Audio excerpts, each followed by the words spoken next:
अस्सलाम वालेकुम।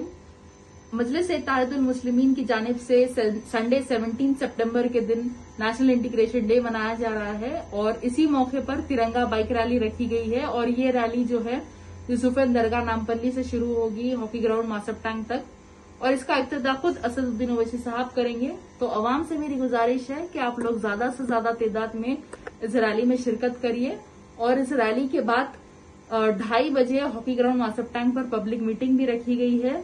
इस पब्लिक मीटिंग में लेडीज के लिए भी अरेंजमेंट है। तो लेडीज से और खवातीन से मेरी रिक्वेस्ट है कि आप लोग भी इस पब्लिक मीटिंग में शामिल होइए, नेशनल इंटीग्रेशन डे मनाइए। संडे 17 सितंबर 2:30 PM hockey ground Masab tank. अस्सलाम वालेकुम।